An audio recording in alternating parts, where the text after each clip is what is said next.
Xiaomi, Huawei, অ্যাসুসের মতো phone কোম্পানিগুলো যখন লোয়ার মিড বাজেটে বেশ ভালো কিছু অফার করছে, তখন স্যামসাংয়ের মতো অনেক কোম্পানি লোয়ার মিড বাজেটের ফোন মার্কেটে মোটামুটি অনুপস্থিত। তো স্যামসাং তাদের গ্যালাক্সি J6 দিয়ে এই মার্কেটে নক করার চেষ্টা করেছে এবং বিগ ব্র্যান্ড হিসেবে ফোনটির কিছু এসেনশিয়াল ফিচার কাট ডাউন করেছে। সো কী কাট ডাউন করলো আর কী রাখলো জানতে হলে পুরো ভিডিওটি দেখবেন আশা করি। ফোনটি সম্পর্কে ডিটেল জানাতে আপনাদের সঙ্গে থাকছি আমি বাবু, আর আমাদের আজকের ভিডিওটি স্পন্সর করেছে cell tech BD. Bashundhara shopping কমপ্লেক্সের লেভেল 5-এ তাদের শোরুম রয়েছে, ভিজিট করতে পারেন যে কোনো সময় এবং তাদের সম্পর্কে ডিটেল ইনফো থাকছে ভিডিও ডেসক্রিপশনে। Samsung J6 comes with a simple packaging. Paper বক্সটি খুললে পাওয়া যাবে একটি J6, সাম পেপার ওয়ার্কস, একটি ইউএসবি অ্যাডাপ্টার, ইউএসবি কেবল এবং একটি cheap earphone. No soft case, no screen protector attached with the phone. Plastic ম্যাটেরিয়ালে তৈরি ফোনটি হাতে নিলে বোঝা যাবে এটি লাইট ওয়েট একটি ফোন। এর ওয়েট অ্যাবাউট 154 গ্রামস। কার্ভড এবং রাউন্ডেড শেপের হওয়ায় ফোনটি হাতে বেশ কমফোর্ট দেবে এবং 18.5:9 অ্যাসপেক্ট রেশিওর স্ক্রিন ব্যবহার করায় কিছু লম্বাটে শেপের লাগবে এই ফোন। স্পিকার ভেন্ট থাকছে ফোনের ডান দিকে, যেটি জে সিরিজ ফোনের একটি সিগনেচার, এবং ফোন হাতে নিয়ে ভিডিও দেখার সময় বা গেম প্লের সময় মনে হবে স্পিকারটি ভালো পজিশনেই আছে। স্পিকার ভেন্টটি ব্লক করার সম্ভাবনা কম। স্পিকারটি খুব বেশি লাউড না হলেও ইনডোর ইউজে ঠিকই আছে। এর নিচে থাকছে পাওয়ার বাটন, আর ফোনের ডান দিক জুড়ে থাকছে volume up button, volume down button, একটি সিঙ্গেল সিম ট্রে এবং একটি সিম প্লাস এইচডি কার্ড ট্রে। নিচে থাকছে হেডফোন জ্যাক, মাইক্রোফোন এবং মাইক্রো ইউএসবি চার্জিং পোর্ট। এর সাথে আসা চার্জারটি দিয়ে 3000 মিলিঅ্যাম্পার ব্যাটারিটিকে ফুল চার্জ করতে 2.5 ঘন্টার বেশি সময় লেগেছে। 3000 মিলিঅ্যাম্পার ব্যাটারির জন্য ডেফিনেটলি এটি অনেক লম্বা সময়। ফোনটি টলার শেপের হওয়ায় পেছনে থাকা ফিঙ্গারপ্রিন্ট স্ক্যানারের অবস্থান কিছুটা ওপরের দিকে মনে হলেও অ্যাক্সেসেবল ছিল এটি। এর ওপরে থাকছে সিঙ্গেল ক্যামেরা। সামনের ওপরের দিকে থাকছে সেলফি ক্যামেরা, এয়ারপিস এবং ফ্রন্ট ফ্ল্যাশ। ডিসপ্লে সেকশনে থাকছে 5.6 ইঞ্চের ডিসপ্লে। এটি একটি সুপার অ্যামোলেড ডিসপ্লে, স্যামসাংয়ের ভাষায় ইনফিনিটি ডিসপ্লে। এর অ্যাসপেক্ট রেশিও 18.5:9 এবং রেজুলেশন অদ্ভুতভাবে 720x1480। এটি ফুল এইচডি ডিসপ্লে না এবং এর PPI only 294। Super AMOLED display থাকায় এটি রেগুলার আইপিএস প্যানেলের তুলনায় enough colourful, vibrant. Media content দেখতে ভালো লাগলেও ডিসপ্লেটি ঠিক ততটা শার্প না এবং ইউটিউব ভিডিও প্লেব্যাকে 720p এর চেয়ে হায়ার রেজুলেশনে ভিডিও প্লেব্যাক করা যাবে না। এই প্রাইসের একটি ফোনে এইচডি প্লাস ডিসপ্লে, ব্যাপারটা নিতান্তই দুঃখজনক। যতই হোক এটা একটা AMOLED panel. 2.5D curve glass থাকছে এর উপরে এবং প্রোটেকশন হিসেবে কী গ্লাস ব্যবহার করা হয়েছে সেটা জানা যায়নি। ফোনটিতে থাকছে অ্যান্ড্রয়েড 8 ওরিও এবং এর ওপরে থাকছে স্যামসাংয়ের screen, Samsung experience 9। Dual layer ইউআইতে পাবেন অ্যাপ ড্রয়ার। ডানে সুইপ করলে পাওয়া যাবে বিক্সবি হোম, যাতে প্রচুর ইনফরমেশন পাওয়া যাবে like news, weather, calendar and health data. Overall এর ইউআই ক্লিন, ফাস্ট এবং responsive. App opening, switching time ছিল ফাস্ট। এতে থাকছে স্প্লিট স্ক্রিন, যাতে দুটো অ্যাপ পাশাপাশি চালাতে পারবেন। কোনো অ্যাপ চালু না থাকা অবস্থায় এর 3GB র্যামের মধ্যে 1GBর কিছু উপরে র্যাম ফ্রি পাওয়া যাবে।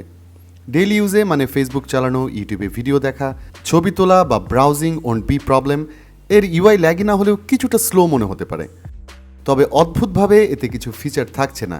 যেমন এতে অ্যাম্বিয়েন্ট লাইট সেন্সর থাকছে না, তার মানে এতে অটো ব্রাইটনেস ফিচারটি নেই। ইনডোর থেকে আউটডোরে গেলে অটোমেটিক ব্রাইটনেস চেঞ্জ হবে না, ম্যানুয়ালি সেটা চেঞ্জ করতে হবে। This is very annoying. এছাড়া এতে থাকছে না জাইরো কম্পাস সেন্সর, মানে এতে কম্পাস অ্যাপটি নেই এবং কাজও করবে না। এবং গুগল ম্যাপ নেভিগেশনে এটি একটি মেজর ইস্যু, কারণ ম্যাপে কোনো দিক নির্দেশনা পাওয়া যাবে না।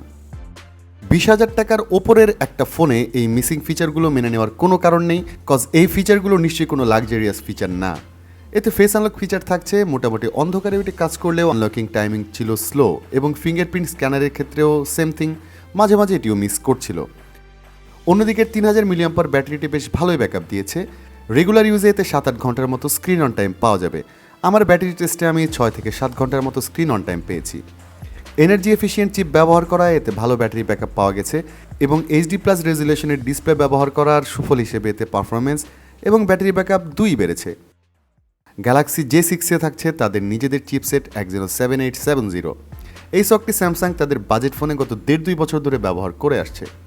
রেগুলার ইউজের জন্য এটি ঠিক থাকলেও what about heavy users? Heavy ইউজে অক্টাকোর 1.6 GHz-এর এই সফটটি একদমই আনফিট। এই প্রাইস রেঞ্জের অনেক ফোনে এর চেয়ে অনেক বেটার চিপসেট ব্যবহার করা হয়ে থাকে। এটি গিগবেঞ্চ স্কোরিং টেস্টে অনলি 700-এর মতো স্কোর করতে পেরেছে এবং মাল্টিকোর স্কোর 3500-এর মতো। অ্যান্টুটু স্কোরও ছিল অনলি 60,000-এর মতো, যা প্রাইস অনুযায়ী এর কম্পিটিটরদের থেকে অনেক পিছিয়ে। আর গ্রাফিক্স সেকশনে এতে থাকছে মালি T830 MP1। আমার 3GB 32 ভ্যারিয়েন্টটি রেগুলার ইউজে এবং ছোটোখাটো গেম প্লেতে কোনো প্রবলেম না করলেও ভারী গেমগুলোতে প্রচুর ল্যাগ করছিল এবং প্রচুর ফ্রেম ড্রপ ছিল। যারা কিছুটা হেভি গেম প্লে করে থাকেন এই স্মার্টফোন সম্পর্কে কী ডিসিশন নেবেন আশা করছি সেটা বলে দিতে হবে না। গ্যালাক্সি J6-এর রেয়ারে থাকছে সিঙ্গেল ক্যামেরা। এটি 13 মেগাপিক্সেল ক্যামেরা এবং এর অ্যাপারচার f1.9। এর সামনেও সিমিলার অ্যাপারচার নিয়ে থাকছে একটি 8 মেগাপিক্সেল ক্যামেরা। ফ্রন্ট এবং রেয়ার দুটি ক্যামেরার সাথেই থাকছে এলইডি ফ্ল্যাশ। ডেলাইটে তোলা ছবি দেখতে ভালো লাগলেও শার্পনেস এবং ডিটেলের ব্যাপক ঘাটতি দেখা যাবে। কিছু কিছু ছবি ওয়াস্ট আউট লাগছিল এবং ডাইনামিক রেঞ্জ এবং লাইট ব্যালেন্সও ভালো ছিল না। লো লাইট সিচুয়েশনে শাটার স্পিড কমে যায় এবং ল্যাগ হয়ে যায় ক্যামেরাটি। লো লাইটে তোলা ছবিতে প্রচুর গ্রেনেড দেখা মিলবে। ফুল লাইটে সেলফি ক্যামেরাতে কিছুটা ভালো রেজাল্ট পাওয়া গেলেও একটু কম লাইটে তোলা ছবিতে শার্প ফোকাস পাওয়া যাবে না এবং কিছু কিছু ছবি হেজি হয়ে যাবে।